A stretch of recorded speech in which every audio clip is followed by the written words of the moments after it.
Patuloy ang pag-aabot ng pamahalaan sa mga Pilipino sa bawat sulok ng bansa. Sa katunayan, kahit ang mga decommissioned MILF combatants sa Maguindanao del Norte ang nakatanggap ng iba't ibang serbisyo at benepisyo mula sa pamahalaan.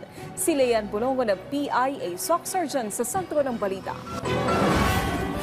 Daan-daang decommissioned Moro Islamic Liberation Front o MILF combatants, kabilang ang kanilang pamilya at iba pang mga residente sa Camp Abubakar sa bayan ng Barira, Maguindanao del Norte ang nakabinipisyo sa iba't ibang serbisyo ng pamahalaan. Ito ay sa tulong ng isinagawang caravan kamakailan ng Inter-Cabinet Cluster Mechanism on Normalization o ICCMN. Kabilang sa mga serbisyong hatid ng caravan ay health at dental care, libreng gupit, PhilHealth registration, national ID enrollment, civil registration, seedling dispersal, pamamahagi ng school supplies at computer equipment at iba pa. Ito yung pangako ng ating Pangulong Ferdinand Marcos Jr.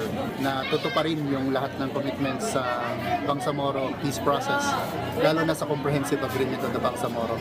Ito yung plataforma kung saan nagsama-sama ang lahat ng ahensya ng national government, mga regional offices at ang BARM para tuparin yung mga deliverables sa normalization program. Tampok din sa aktibidad ang information, education and communication activities hinggil sa amnesty program ng gobyerno, Armed Forces of the Philippines enlistment, registration of worker organization and cooperatives at iba pang mga kahalintulad na mga aktibidad. Binigyan nila kami ng pagkakataon na mabigyan ng ganitong programa. Taos puso kami nagpapasalamat kasi kahit malayo ang Barira, nandito sila para ramdaman namin yung care and love ng government. Mula dito sa Cotabato City, Leanne Bulongo ng PIA SOC Surgeon para sa Pambansang TV sa Bagong Pilipinas.